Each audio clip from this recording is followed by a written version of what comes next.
Voilà, mes chers collègues, si vous voulez bien prendre place, je vous remercie pour votre présence. Il est 18 heures. Nous allons démarrer cette séance du Conseil municipal du lundi 7 juillet 2025. Un très beau jour.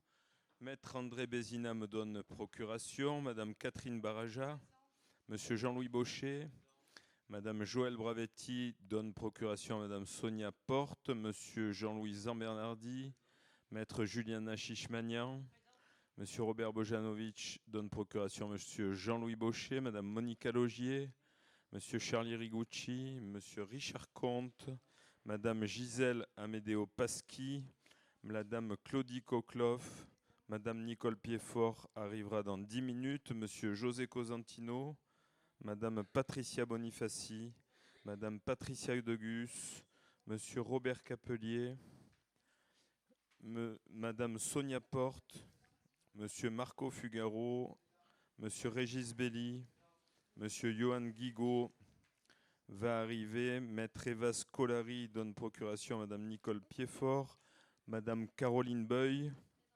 Monsieur Xavier Lagache donne procuration à Madame Catherine Baraja, Madame Gisèle Marchessou, Monsieur Frédéric Ledeux donne procuration à Madame Caroline Beuil. Maître Alain Curti, Monsieur Franck Marza qui arrive à l'instant. Merci à toutes et à tous. Le quorum est atteint. Nous désignons donc comme secrétaire de séance Monsieur Franck Marza puisque Monsieur Johan Guingo n'est pas encore avec nous. Je vais vous demander, mes chers collègues, de valider le procès-verbal du conseil municipal du 5 mai. Est-ce qu'il y a des remarques particulières ? Pas de remarques particulières. Nous allons donc pouvoir commencer l'ordre du jour du conseil municipal. Il s'agit d'une délibération sur l'IFSE et le RIFSEP. Mes chers collègues, par délibération successive du conseil municipal, le régime indemnitaire tenant compte des fonctions, suggestions, expertise et engagement professionnel, comprenant, c'est-à-dire le RIFSEP, comprenant l'indemnité de fonction, suggestion et d'expertise, c'est-à-dire l'IFSE, et le complément indemnitaire annuel, le CIA, a été mis en place.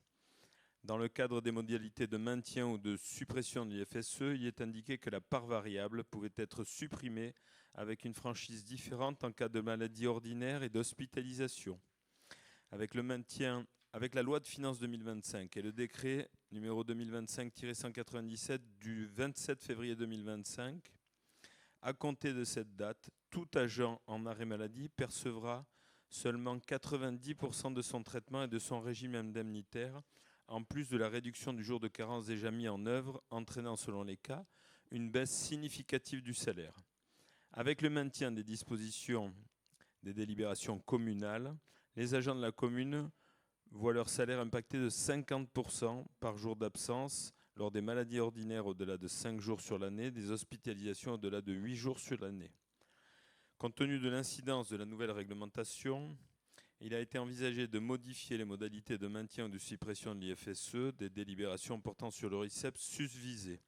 Ainsi, la suppression de la part variable de l'IFSE ne concernait que les accidents de service et les absences pour enfants malades au-delà de 5 jours sur l'année.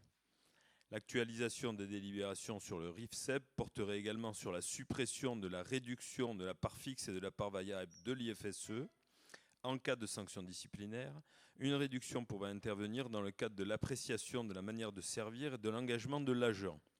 Aussi, je vous propose, après avis favorable du comité social territorial, le CST, qui s'est réuni le 23 juin, de modifier les modalités de suppression de la part variable de l'IFSE comme suit. L'IFSE étant composé d'une part fixe et d'une part variable, représentant chacune 50% de l'IFSE, les agents se verront appliquer les modalités suivantes de suppression de la part variable lors des accidents de service, de trajet et maladies professionnelles au-delà de 30 jours sur l'année, des absences pour enfants malades au-delà de 5 jours sur l'année, supprimer la réduction de la part fixe et de la part variable de l'IFSE en cas de sanction disciplinaire, M'autoriser à fixer par arrêté individuel le montant perçu par chaque agent au titre de chaque part du régime IFSE et CIA, les autres dispositions des délibérations restant inchangées, et d'inscrire les budgets au crédit correspondant.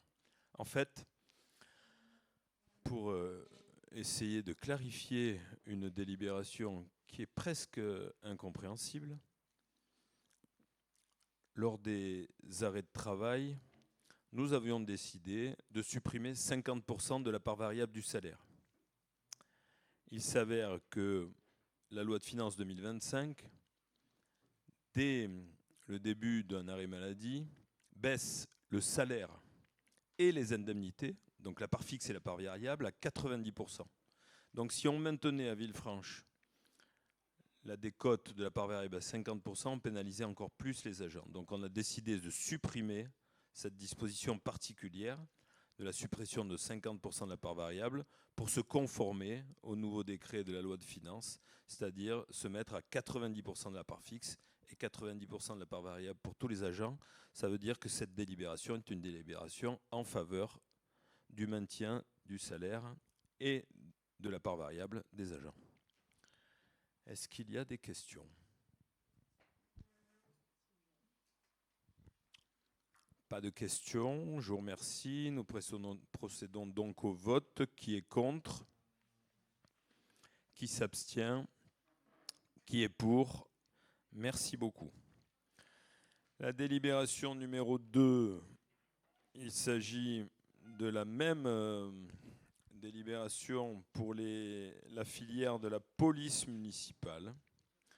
Donc mes chers collègues, l'indemnité spéciale de fonction et d'engagement pour la filière police municipale, IFSE, a été mise en place par délibération du conseil municipal du 2 décembre 2024. Dans le cadre des modalités de maintien de la suppression de cette indemnité, il est indiqué que la part fixe et la part variable pouvaient être supprimées avec une franchise différente en cas de maladie ordinaire et d'hospitalisation.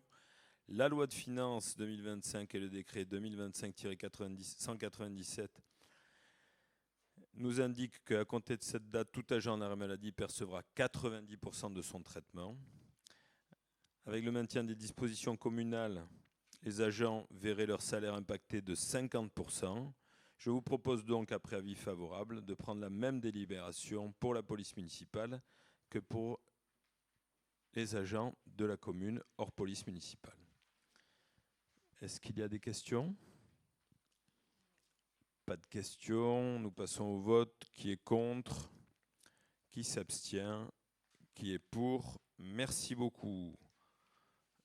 La troisième délibération concerne la modification du tableau des effectifs communaux. Des effectifs du personnel communal. Claudie, une remarque.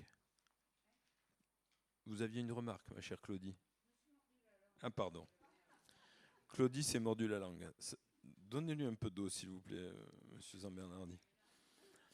Bien, mes chers collègues, l'évolution des services et de leurs besoins, ainsi que les mouvements de personnel, impliquent de procéder à certaines modifications du tableau des effectifs. Des régularisations de ce tableau doivent également être effectuées afin de prendre en compte la réalité de l'organisation des services.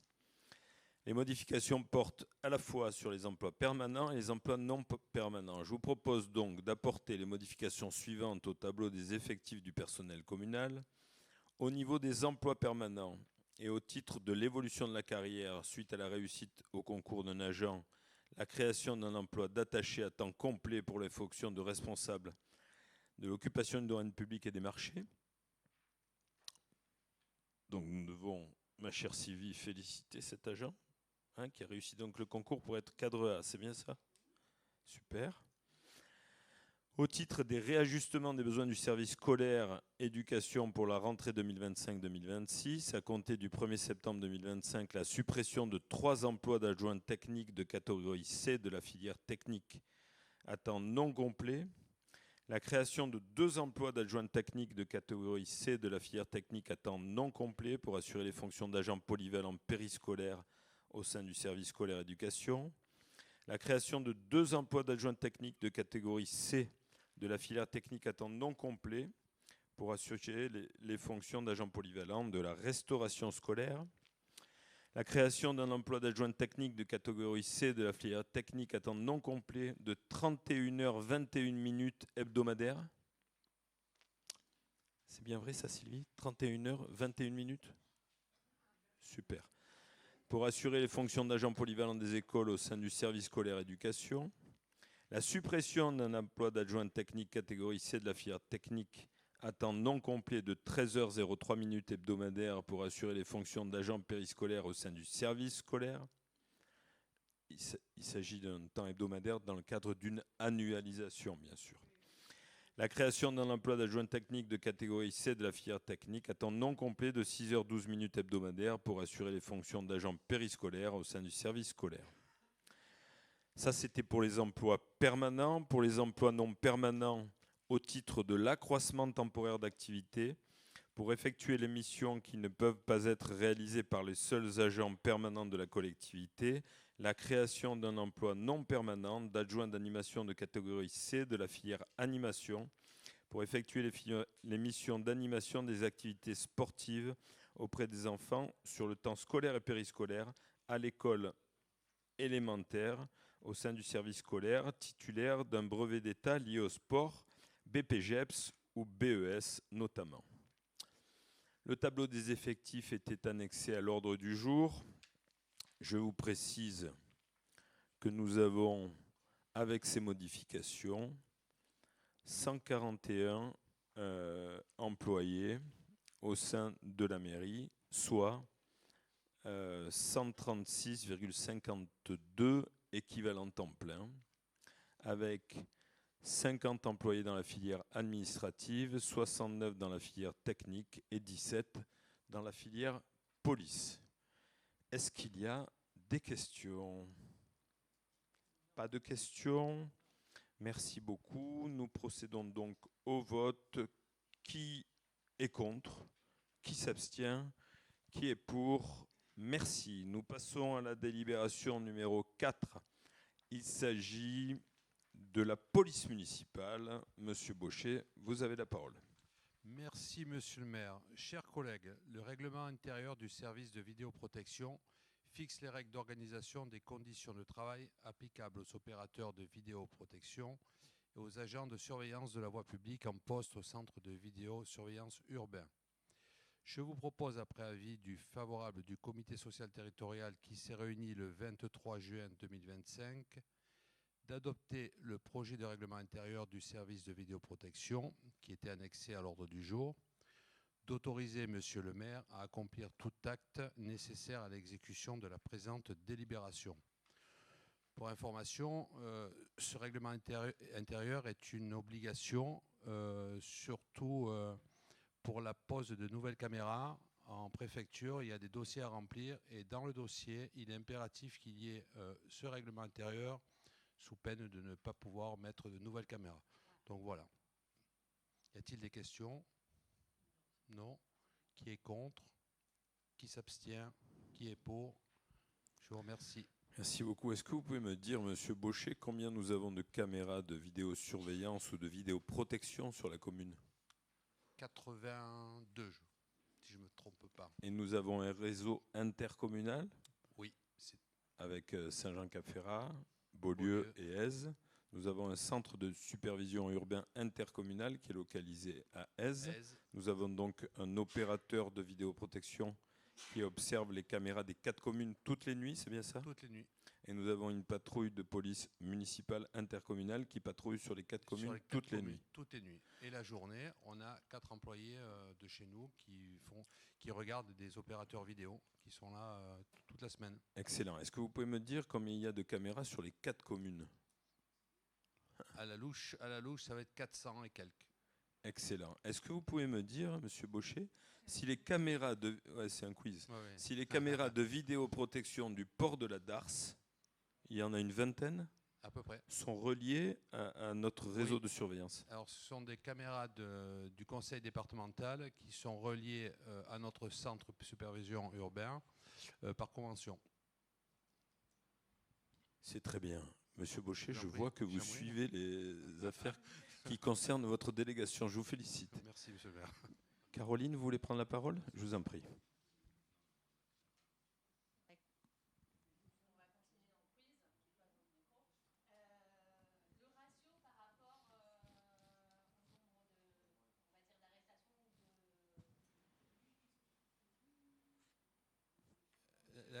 La question, c'est est-ce que les caméras servent pour... Pas forcément qu'elles servent. Ouais, oui. Non. Il y a pas... Non. Ah si, ça y est. Oui, savoir quel est le ratio par rapport à quand il n'y avait pas de caméra ou quand il y en avait moins, pour savoir si véritablement la délinquance a pu baisser grâce à ces caméras ou pas. Juste pour avoir un chiffre informatif. Je pense que les caméras, c'est un outil qui permet de faire baisser la délinquance, ça c'est évident. Les officiers de police judiciaire qui ont compétence pour demander les réquisitions, s'il n'y avait pas les caméras, ça serait pire. On a, je crois, l'année passée, on a eu 70 ou 75 réquisitions d'officiers de police judiciaire. Ça a permis, pour information, de résoudre des délits qui ont été commis, mais hors commune. Parce qu'on a un maillage qui est tel que quelqu'un qui passe dans la commune est toujours pris. On le sait. Voilà, donc après, les enquêteurs, il n'y a pas de ratio précis, hein, il n'y a pas de ratio précis, mais ça fait partie des outils, oui. Non, au même titre qu'il faut quand même des policiers dans la rue. Hein, les caméras, ça ne résout pas tout. Hein. Non, mais pour répondre précisément à la question de Mme Beuil, il n'y a pas, à ma connaissance, d'études, ni prospectives, ni rétrospectives, sur l'incidence des élucidations grâce aux caméras. Et il n'y a pas d'études rétrospectives, randomisées ou non randomisées, sur l'efficacité des caméras, sur le ratio par rapport au nombre d'habitants. Et donc, on ne peut pas vous donner ces chiffres. Maintenant, chaque année, on a les chiffres de la police. Et je peux vous dire que chaque année, à Villefranche, la tranquillité publique est respectée parce qu'il y a de moins en moins de faits. C'est comme ça qu'on dit, hein, les faits. Et bon, voilà, donc on peut s'en satisfaire. Moi, je crois qu'il y a un endroit qui est vraiment très important l'été, c'est la plage, vous le savez. Mais en même temps, quand on concentre beaucoup de force sur la plage, on risque des cambriolages dans les hauts quartiers. Donc, c'est un équilibre qu'il faut trouver. Et je crois qu'au niveau de la tranquillité publique, on n'est pas trop mal à Villefranche-sur-Mer. Oui, on est en dessous de la moyenne nationale sur les villes de même strate. Hein. Bien en dessous. Bien, est-ce qu'il y a d'autres questions? Pas d'autres questions? S'il n'y a pas d'autres, nous allons procéder au vote. Qui est contre? Qui s'abstient? Qui est pour? Merci beaucoup. On avait voté? Ah, pardon. Ah oui, c'est vrai, excellent, pardon. Nous passons à la délibération sur le 50e anniversaire du collège Jean Cocteau, une subvention exceptionnelle. C'est Madame Coquelove qui rapporte la délibération. Monsieur le maire, mes chers collègues, le 20 juin 2025, le collège Jean Cocteau de Beaulieu-sur-Mer a fêté son 50e anniversaire. Dans ce cadre, un après-midi a été consacré à cet anniversaire avec la présentation d'un spectacle, d'une exposition en présence des autorités académiques, des élus du canton, des personnels de l'établissement présents et passés, des collégiens et de leurs parents, ainsi que d'anciens élèves ayant fréquenté l'établissement. Des frais ont été engagés à cette occasion, location d'une sonorisation pour une chorale et une pièce de théâtre, mise en place d'une exposition, décoration, etc. Afin de financer cette manifestation, le collège Jean Cocteau a sollicité une subvention de 2 000 € auprès des communes de Beaulieu-sur-Mer, de Èze, Saint-Jean-Cap-Ferrat, La Turbie et Villefranche-sur-Mer, et a fourni à l'appui de sa demande un plan de financement s'établissant à la somme de 15 050 €. Je vous propose d'accorder une subvention de 2 000 € au collège Jean Cocteau de Beaulieu-sur-Mer à l'occasion de son 50e anniversaire. Cette somme sera prélevée sur les crédits inscrits au chapitre 65 du budget de la commune. Y a-t-il des questions ? Qui s'abstient? Qui est contre? Ah, je n'ai pas vu que tu me... Excuse, désolée. Oui, juste une petite question. Est-ce que il y a eu des dépenses supplémentaires. Je suis juste surprise qu'on valide la subvention, qu'on nous demande la subvention après que l'événement ait eu lieu. En général, c'est une fois que l'événement a eu lieu, justement, ils nous donnent leur compte et ils demandent une subvention aux communes. Je pense que c'est comme ça, non, monsieur le maire? Voilà. On ne peut pas savoir à l'avance combien... voilà. Mais il y a un plan de financement, non, normalement, sur un événement? Non, mais il n'y a pas eu des plans supplémentaires, Caroline. Il y a juste eu une demande qui a été faite à un moment donné et que nous, on avait fait le conseil municipal le 4 mai et que maintenant, on fait le conseil municipal le 7 juillet. Donc, c'est un accord rétrospectif. C'est un peu comme pour les caméras. Vous voyez, on peut faire des études rétrospectives, mais encore faut-il s'en occuper. C'est très difficile, des études rétrospectives. Moi, je veux vous dire que j'étais aux 50 ans du collège et que c'était une après-midi à la fois sympathique et émouvante, où j'ai retrouvé, par exemple, monsieur Bemsili, maman, qui a 88 ans et qui a encore bon pied bon oeil. Il est d'ailleurs tombé à un moment. J'ai vérifié, c'était rien cassé. J'ai retrouvé aussi monsieur et madame Chapelon, qui étaient les anciens gardiens du collège. Madame Chapelon, maman, te passe le bonjour. Hein. J'ai retrouvé aussi monsieur Pastorelli. Monsieur Pastorelli, qui avait une rancho à l'époque, quand on était jeune, Régis, au collège. J'ai retrouvé aussi monsieur Amandola. Monsieur Pastorelli en pleine forme. Hein. Il me semble qu'on l'avait vu il y a quelque temps à Saint-Jean-Cap-Ferrat. Enfin bon, c'est une histoire entre Régis et moi, ça. Et donc, c'était une après-midi très sympathique et très émouvante en même temps. Les élèves ont joué une partie d'une pièce de Jean Cocteau, très bien d'ailleurs. Ils ont joué de la musique. Ils ont beaucoup de chance, hein, les élèves du collège Jean Cocteau, parce que maintenant, ils ont un gymnase magnifique dans la cour du collège et ils ont un conservatoire intercommunal à 2 mètres du collège. Nous, on n'avait pas ça à l'époque. Hein. Et d'ailleurs, j'ai rappelé à tout le monde que le collège Jean Cocteau ne s'appelait pas Jean Cocteau quand on y est rentré. Et en effet, il a pris le nom de Jean Cocteau en 1995 ou 96, alors qu'il a ouvert en 1974. Donc il y avait du monde. Il y avait un autre maire qui était assez ému, parce que c'était lui aussi un ancien élève, c'est Roger Roux, maire de Beaulieu, qui a été élève au collège de Beaulieu, comme moi. Et donc, je pense, on n'a peut-être pas exactement les mêmes souvenirs, mais voilà, je pense que c'était un bel événement. D'ailleurs, j'y suis retourné récemment avec Joël Bravetti pour remettre les prix d'excellence aux collégiens du collège Jean Cocteau, qui travaillent vraiment très bien. Et je crois que quand on a un collège comme ça, avec vraiment une excellente réputation, et qu'on a un centre de sport au sein du collège et un conservatoire musical juste à côté, on peut être très heureux pour les élèves de notre canton qui ont vraiment un outil magnifique à leur disposition, avec une équipe éducative extrêmement engagée. Voilà, c'est pour ça qu'on vous propose une modeste subvention de 2 000 €. Sachez que Beaulieu a déjà répondu à cette demande, elles aussi, et Saint-Jean-Cap-Ferrat aussi. Voilà. Alors, qui est contre? Qui s'abstient? Qui est pour? Merci. Merci beaucoup. Nous passons aux délibérations suivantes, et en particulier à la 6e. Monsieur Zambernardi, les travaux de la citadelle. Merci, monsieur le maire. Chers collègues, lors de sa séance du 29 octobre 2014, le conseil municipal a validé le lancement d'une consultation pour une mission de maîtrise d'œuvre pour l'exécution de la première phase issue du programme global de restauration de la citadelle, défini dans le diagnostic établi par M. Michel Trubert, architecte des monuments historiques.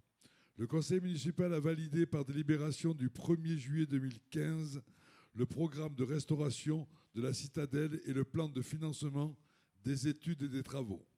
Lors de sa séance du 28 juin 2017, le conseil municipal a autorisé M. le maire à attribuer le marché de maîtrise d'œuvre pour les travaux de restauration de la citadelle Saint-Elme au groupement d'entreprises Trubert-Faragou Saboureau Ingénierie pour un montant de 599 400 €.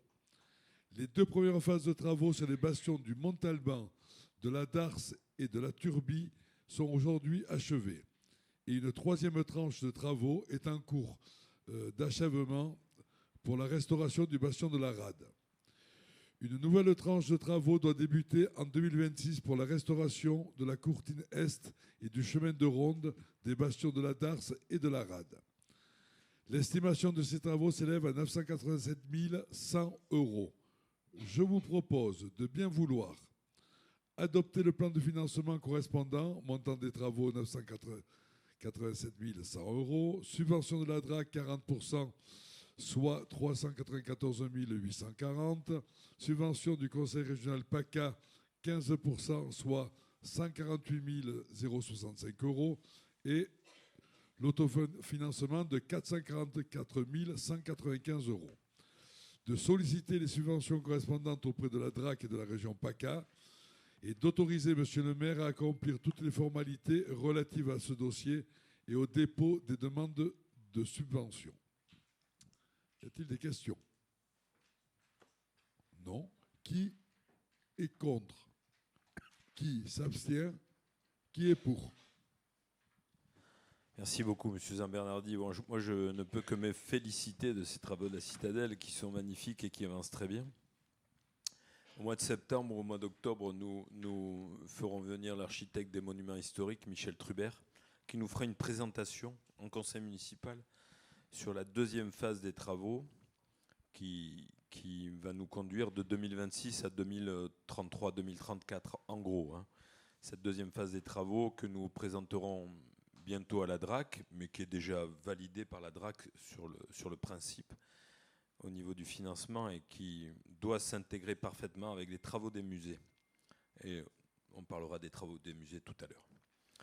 Voilà, très bien. Merci pour avoir voté cette délibération. Nous passons à la délibération suivante. Il s'agit encore une fois de travaux, Monsieur Zambernardi, sur la promenade des Marinières.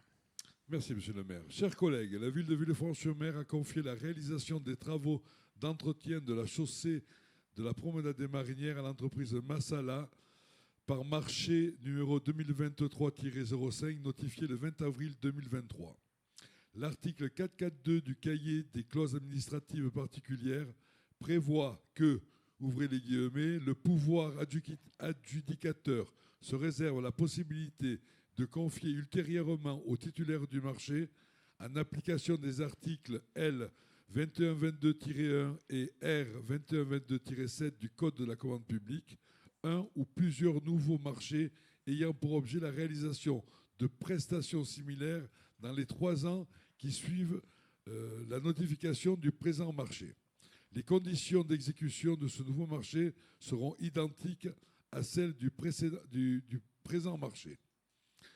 Afin de poursuivre ces travaux, il convient d'attribuer et de signer un marché de prestations similaires à celle confiée au titulaire du marché initial pour un montant de 287 813,41 €, passé sans publicité ni mise en concurrence, portant sur l'entretien de la chaussée de la promenade des Marinières à Villefranche-sur-Mer. Les travaux du présent marché, dont l'acte d'engagement était annexé à l'ordre du jour, sont rémunérés par application de prix unitaires. Ces nouveaux travaux étant conformes au projet de base et indispensables à son parfait achèvement, je vous demande de bien vouloir approuver le projet d'entretien de la chaussée de la promenade des Marinières, approuver l'attribution du marché de prestations similaires au marché numéro 2023-05 d'un montant de 287 813,41 € à l'entreprise Massala.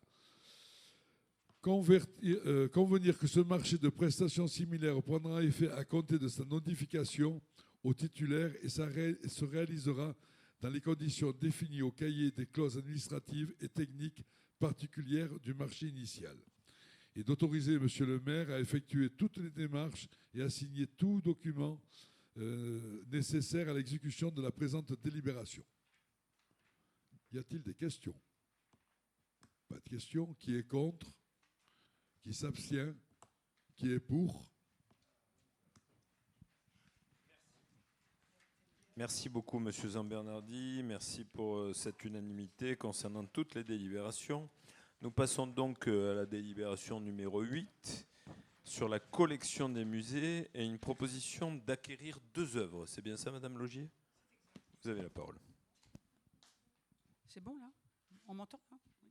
Très bien. Merci Monsieur le maire. Bonsoir à tous. Dans la lignée du chantier des collections engagé depuis janvier 2022 et plus précisément de l'étude et l'enrichissement des collections des musées de la Citadelle, la direction des musées a proposé l'acquisition de 2 œuvres intéressantes tant du point de vue historique qu'iconographique qui viendraient compléter un corpus trop restreint d'œuvres représentant Villefranche et la Citadelle. Il s'agit de 2 huiles sur toile datant du XIXe siècle, présentant 2 vues différentes sur la Citadelle, dont les détails étaient annexés à l'ordre du jour. La commission scientifique d'acquisition de la DRAC, PACA, a émis un avis favorable en date du 22 avril 2025, annexé à l'ordre du jour, pour l'acquisition de ces 2 œuvres. L'œuvre numéro 1, qui est de Pierre-Gabriel Bernard de Truquilly de Varennes, qui représente la Citadelle de Villefranche. Donc, c'est l'artiste qui a été donc en 1925 à Dole. Le titre, c'est Villefranche-sur-Mer, la Citadelle, une huile sur toile, 50-73, 1888. Signature signée et datée en bas à droite, cadre d'époque, prix d'acquisition négocié, 5 300 €, et le vendeur, la galerie de l'Ardemel, dans le 11e. L'œuvre numéro 2, Paul Robinet, La Citadelle de Villefranche. Artiste, donc c'est Paul Robinet, Magny-Vernois, 1845-1932. Le titre, La Citadelle de Villefranche. Technique, huile sur toile d'origine, dimension 26-38, date 1875, signature Paul Robinet en bas à gauche, prix d'acquisition négocié 3 200 €, vendeur, Galerie Le Cerbon, Paris 8e. Un numéro d'inventaire sera attribué à chacune des œuvres lors de leur entrée dans les collections. Elles se doteront d'une fiche papier ainsi que d'une fiche numérique sur la base de données en ligne Modus Museum en vue de leur application sur la base Joconde. Les musées de la Citadelle participent ainsi à l'enrichissement des collections françaises. Je vous propose de bien vouloir acquérir ces œuvres pour un montant total de 8 500 €. Autorisez Monsieur le maire à accomplir toutes les formalités nécessaires à ces acquisitions et à l'exécution de la présente délibération et inscrire au budget les crédits correspondants. Y a-t-il des questions? Voilà, vous aviez les œuvres annexées à l'ordre du jour du conseil municipal. Hein. Voilà. Alors, est-ce qu'il y a des questions? Non. Alors, y a-t-il des personnes contre, qui s'abstiennent et qui votent pour? Merci pour l'unanimité. Merci. Moi, je crois que ce sont 2 très belles œuvres et je vous remercie de nous les avoir proposées. C'est assez rare d'en avoir. Monica, et je vous remercie, mes chers collègues, d'avoir accepté cette délibération. Merci beaucoup. Nous passons donc à la délibération suivante. Pour les musées, toujours un avenant à la convention avec les éditions Giletta. Ma chère Monica, vous avez la parole. Oui, merci. C'est effectivement pour la boutique. Par délibération du 2 décembre 2024, le conseil municipal a adopté les termes de la convention de dépôt-vente avec les éditions Giletta d'une durée de 2 ans. Suite au succès des ventes des livres de cette maison d'édition à la boutique des musées, le service des musées souhaite ajouter une référence à la liste des ouvrages déjà présentés. Il s'agit d'un carnet à colorier tout nouveau présentant des vues de Villefranche-sur-Mer. Je vous propose de fixer le prix de vente de l'ouvrage La Riviera à colorier à 9,90 €, d'autoriser Monsieur le maire à signer l'avenant à intervenir avec les éditions Giletta et d'actualiser la liste des livres déposés, la grille tarifaire de vente comme suit. Donc La Riviera à colorier, quantité 10, 9,90, somme reversée aux déposants 6,93. Livre Le Yoga des animaux, 14 € au lieu de 16,50, 9,80 reversé. Livre La Côte d'Azur à colorier, 9,90, 6,93 au lieu de 9,80 reversé. Ces livres sont tout ce qui est pour les enfants fonctionne très très bien dans la boutique des musées. Y a-t-il des questions? Y a-t-il des personnes contre, qui s'abstiennent et qui votent pour? Merci beaucoup. Je voulais profiter de cette délibération pour vous féliciter pour la boutique des musées, qui est vraiment remarquable. Les maires de Saint-Jean Beaulieu et Aise l'ont visité récemment lorsque nous avons fêté la Saint-Pierre à la chapelle Cocteau, et ils l'ont trouvé. Ils étaient un peu jaloux, je crois même. Je pense. Ce qui est plutôt bon signe. Je crois qu'il y a pas mal de personnes qui sont jalouses. Voilà, donc je trouve vraiment que la boutique est remarquable. Merci beaucoup. D'ailleurs, nous devons voter les tarifs de nouveaux produits pour cette boutique, Monica. Oui.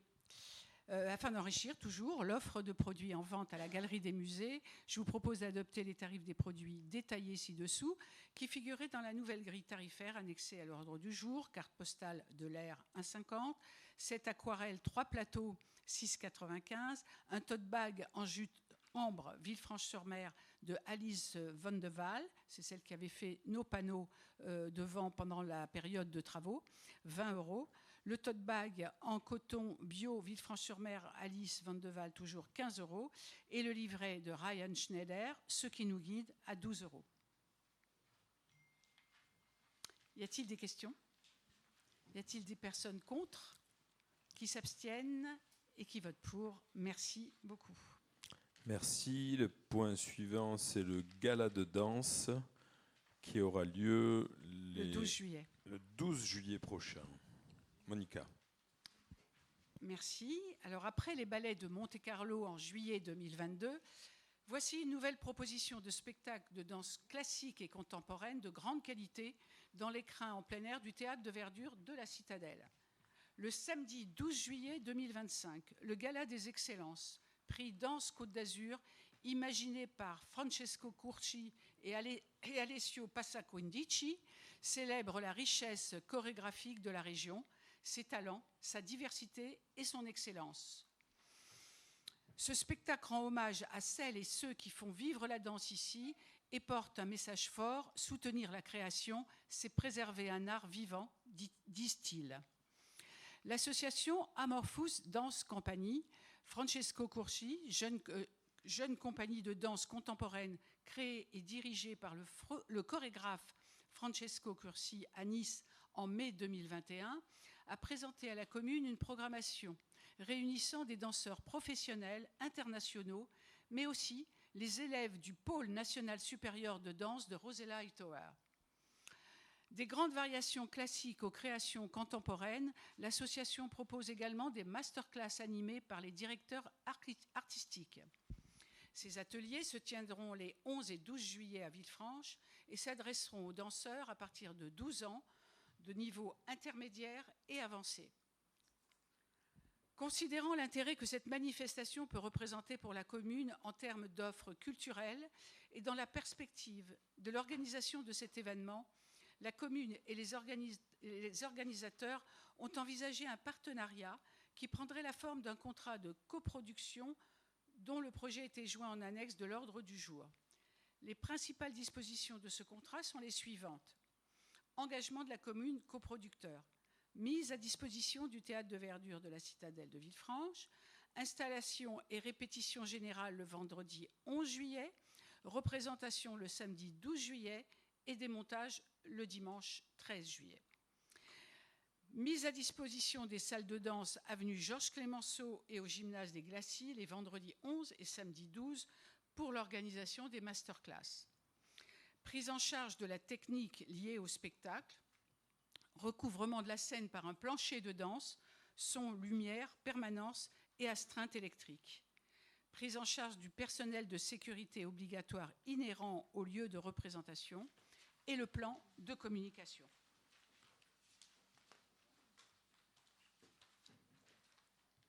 Frais de restauration de l'équipe artistique et technique pour la répétition générale et la représentation et droits d'auteur.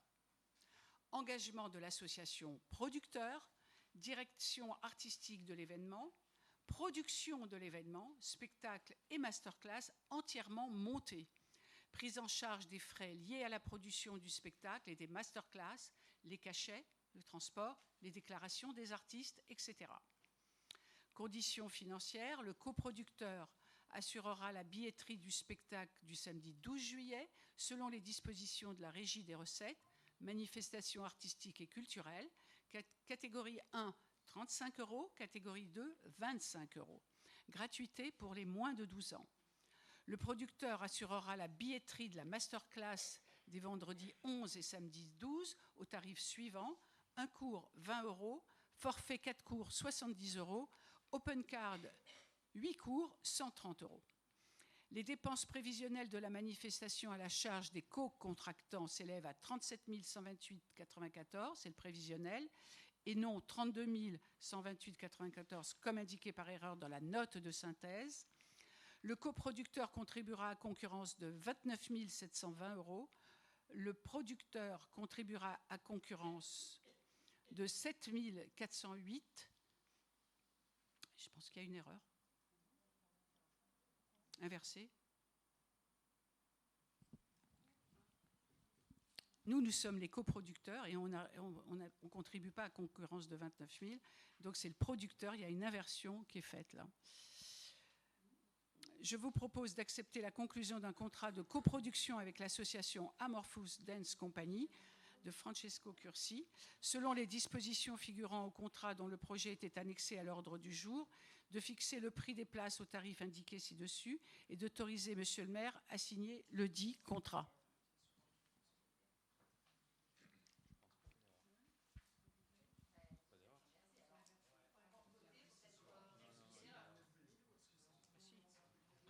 Eux, ils sont producteurs. Non, non, non. C'est bon ? C'est bon ?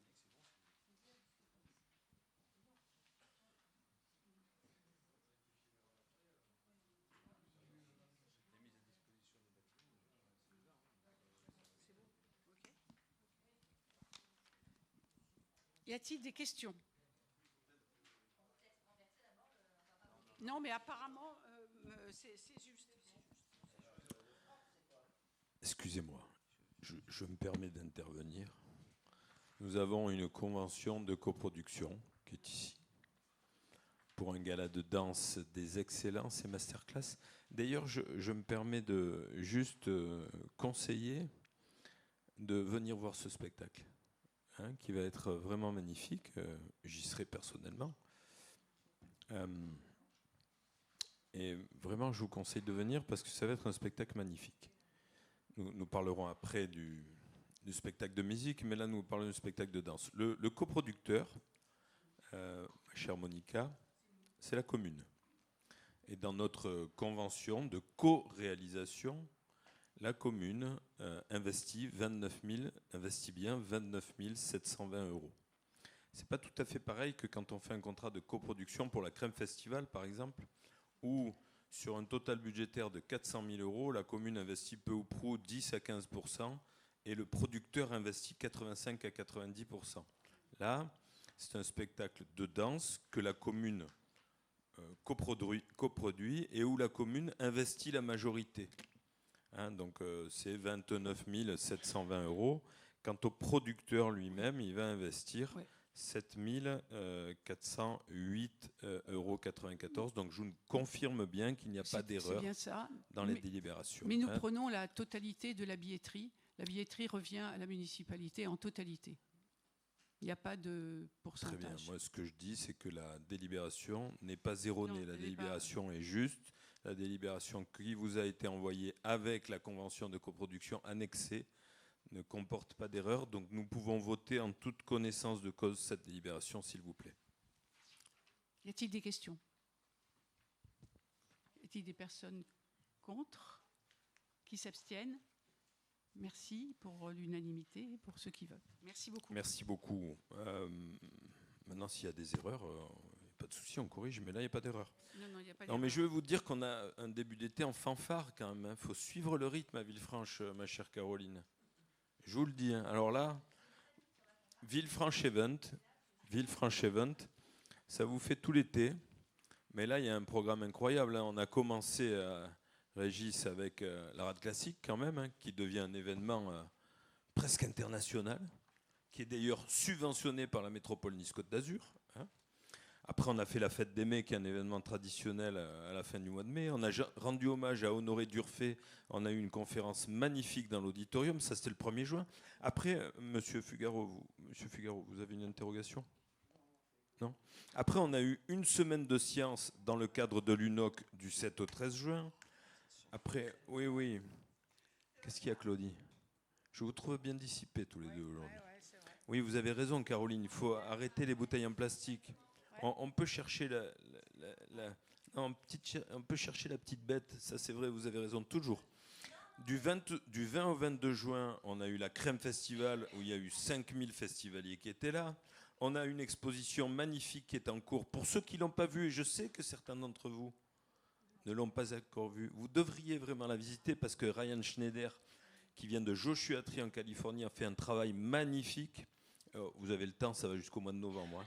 Après, on a eu du théâtre sous les étoiles, le théâtre de rue qui est extraordinaire, avec des compagnies italiennes vraiment fabuleuses. On a eu le championnat de France d'apnée, mais ça, qu'est-ce que vous voulez que je vous dise, on finit par avoir l'habitude. On a eu un beau concert en hommage à Johnny Hallyday le 29 juin avec un pompier du Pont-Saint-Jean qui s'est magnifiquement débrouillé. Et puis, on a eu une conférence extraordinaire. C'est là où je voulais en venir, la conférence Fascination avec Laurent Balesta. Laurent Balesta, qu'on a eu la chance et le grand honneur et le privilège d'avoir à Villefranche, il nous a fait une conférence dans l'auditorium qui était ultra plein. C'est quand même le gars qui a découvert le sélacanthe, ce poisson préhistorique qu'on croyait disparu. Il a plongé en 2009 au large de l'Afrique du Sud dans un tombant, un peu comme un tombant à Villefranche, et il a photographié le sélacanthe, ça lui a valu une célébrité mondiale. Il nous a fait une conférence exceptionnelle. Et puis le 4 juillet, on a quand même eu Marius. C'était plein. En même temps, on a fait l'Independence Day, c'était plein. Et le lendemain, on avait un championnat du monde de boxe américaine dans la Citadelle avec 1000 personnes. Donc moi, je vous le dis, si vous voulez tout suivre, il faut vraiment être en forme. Hein. Et donc, je suis très heureux qu'on ait ce gala de danse le 12 juillet. On aura aussi les estivales du conseil départemental. On va avoir aussi un concert de musique le 21 juillet exceptionnel. Ce gala de danse, c'est la commune qui investit 29 000 €, c'est pas rien. Et donc je vous demande le vote. On a déjà voté peut-être ? On a voté, super. Alors je vous remercie pour, que la billetterie, c'était pour cette unanimité. Merci beaucoup pour votre confiance. C'est mouillé, tout. Alors on passe à la délibération suivante. Oui. Concert de musique. Oui. Madame Logier, Concert vous et avez la parole. masterclass. Avec l'association en co-réalisation, là aussi, avec l'association La Trinquette Jazz Club. Mais attendez, excusez-moi, Monica, je voulais qu'on me dise pas qu'il se passe rien à Villefranche, hein, parce que là c'est que les gens ils suivent pas, vous voyez. C'est vrai. Qu'on me dise pas qu'il se passe rien à Villefranche, c'est pas possible. C'est vrai. Il se passe toujours quelque chose. À tout instant. Depuis son inauguration officielle le 19 mai 2023, le Trinquette Jazz Club est un lieu d'émulation artistique où la programmation musicale tout au long de l'année met en avant le jazz et les musiques du monde en offrant une scène tant aux artistes locaux que nationaux et internationaux. Suite au succès du concert de Jackie Terrasson, le dimanche 2 mars dernier à l'auditorium de la Citadelle, l'association propose à la commune une masterclass exceptionnelle les 25 et 26 octobre 2025 à la Citadelle, animée par deux figures majeures du jazz européen, le pianiste Giovanni Mirabassi et le saxophoniste Rosario Giuliani.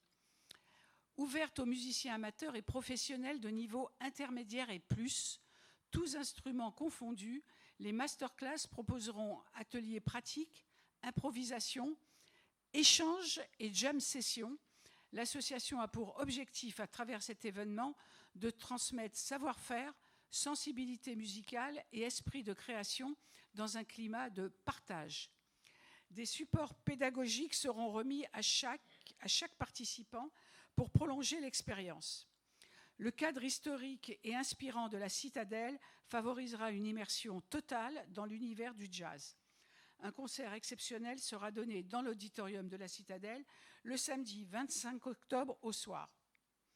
Considérant l'intérêt que cette manifestation peut représenter pour la commune en termes d'offres culturelles, dans la perspective de l'organisation de cet événement, la commune et les organisateurs ont envisagé un partenariat qui prendrait la forme d'un contrat de co-réalisation dont le projet était joint en annexe de l'ordre du jour. Les principales dispositions de ce contrat sont les suivantes. Engagement de la commune co-réalisateur, mise à disposition de l'auditorium et du foyer de la Citadelle, masterclass dans la journée les samedis 25 et dimanche 26, spectacle le samedi 25 octobre au soir. Diffusion sur les réseaux, relais presse, affichage sur les panneaux à messages variables de la ville.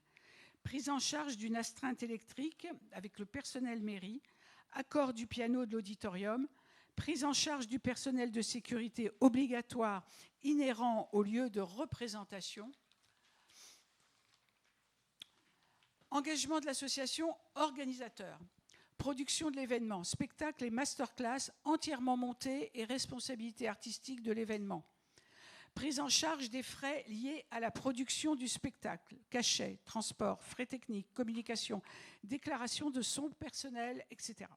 Fourniture du personnel, régie audiovisuelle et du matériel nécessaire à la bonne réalisation de l'événement en complément du personnel et du matériel mis à disposition.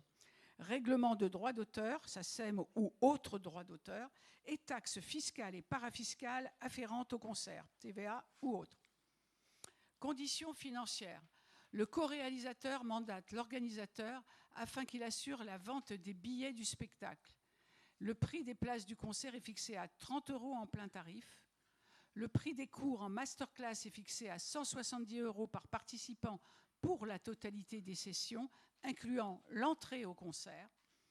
Les dépenses prévisionnelles de la manifestation à la charge des co-contractants s'élèvent à 7 560 € dans le prévisionnel.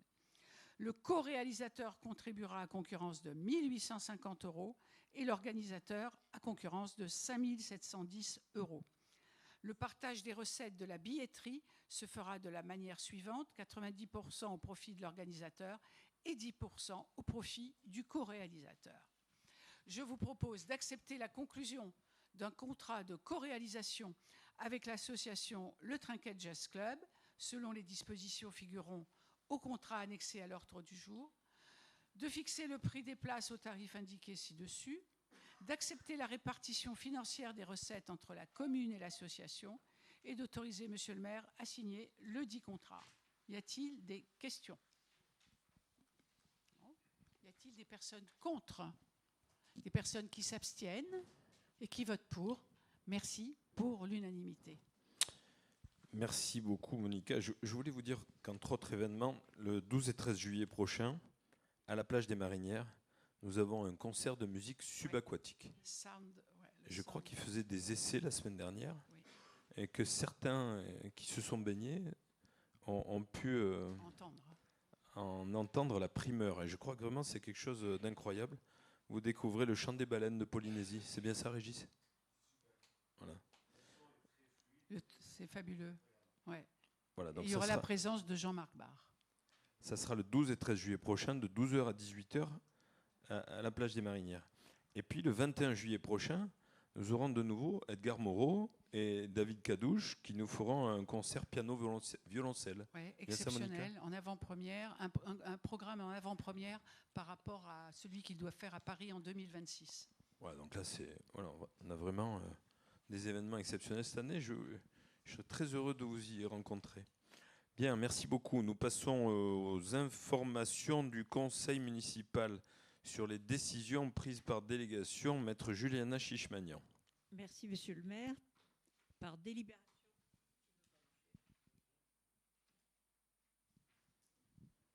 délibération du 4 juin 2020, le conseil municipal a délégué à monsieur le maire un certain nombre d'attributions limitativement énumérées et conformément aux dispositions du Code général des collectivités territoriales, monsieur le maire doit en rendre compte au conseil municipal, ce qui est fait à l'annexe 9. Y a-t-il des questions ? Pas de questions, mais il n'y a pas de vote. J'ai terminé, monsieur le maire. Merci beaucoup. Je voudrais vous dire que nous allons avoir un moment important très prochainement parce que notre directrice des musées, madame Camille Frasca, est en train de terminer son projet scientifique et culturel, le PSC. On vous en parle depuis un petit moment. Le projet scientifique et culturel, c'est les orientations culturelles de la commune pour les 10 prochaines années. Et donc je vous propose un conseil municipal exceptionnel sur ce sujet qui aura lieu le 24 juillet à 18h. Je vous demande de le noter d'ores et déjà. Donc le 24 juillet à 18h, nous aurons, c'est un jeudi, nous aurons un conseil municipal exceptionnel de 18h à 19h sur le projet scientifique et culturel de la commune. Il sera présenté par la directrice des musées elle-même, Madame Camille Frasca. Vous aurez d'ici là une dizaine de jours avant le document en annexe à l'ordre du jour du conseil municipal. Vous pourrez donc l'examiner. Et je pense que c'est un moment important, comme aussi les travaux de la citadelle. Michel Trubert viendra nous présenter la deuxième phase des travaux au mois d'octobre, comme je vous l'ai dit. Il y aura un exposé d'une trentaine de minutes sur PowerPoint, et comme ça, l'entièreté du conseil municipal et la population villefranchoise pourra être mise au courant de ce PSC que nous allons, pour lequel nous avons besoin de donner un avis, soit favorable, soit défavorable, avant que de le transmettre à la DRAC. Vous savez que la Direction régionale des affaires culturelles nous subventionne à hauteur de 40% cette rénovation de la citadelle, et donc c'est un moment vraiment très important. Pour vous dire aussi que donc au mois de juillet, vous pouvez aller voir l'exposition de Ryan Schneider, vous pouvez venir samedi 12 juillet au gala de danse dont on vous a parlé. Le samedi 12 et dimanche 13, nous aurons ce concert subaquatique. Le dimanche 13 juillet, le grand bal du comité des fêtes. Le lundi 14 juillet, je vous donne rendez-vous à tous au monument aux morts de l'Octroi pour la cérémonie de la fête nationale. Mercredi 16 juillet, là aussi un moment important, il s'agit d'une réunion publique sur la révision du PLU métropolitain à l'auditorium de la Citadelle à 18h. Vendredi 18 juillet, un atelier numérique sur les fake news. Samedi 19 juillet, je serai à Citadelle Arte pour le dîner de cons. Ça vaut quand même le coup. On a un très beau programme avec Citadelle Arte. Lundi 21 juillet, les nuits musicales de la Citadelle, donc avec David Cadouche au piano et Edgar Moreau au violoncelle. C'est quand même deux génies de la musique et donc il faut venir. Vendredi 25 juillet, soirée estivale du conseil départemental sur le Barbier de Nice. C'est qui le Barbier de Nice ? Samedi 26 juillet, un concert de l'Orchestre symphonique de jeunesse de Cuenca. C'est toujours une belle découverte. Mardi 29 juillet, un atelier numérique de nouveau. Le 6 août, une soirée cabaret pour les estivales du conseil départemental. Le 10 août, la route royale des orgues à l'église Saint-Michel à 17h. Le 14 août, le grand bal du comité des fêtes Danser sous les étoiles. Le 16 août, Citadelle Arte avec la pièce Le Prénom, un fameux film également, une belle adaptation. Et le 28 août, une soirée estivale du département ABBA Forever. Mes chers collègues, il est 19h. Je vous remercie de votre attention. Je vous souhaite une belle soirée. Merci beaucoup.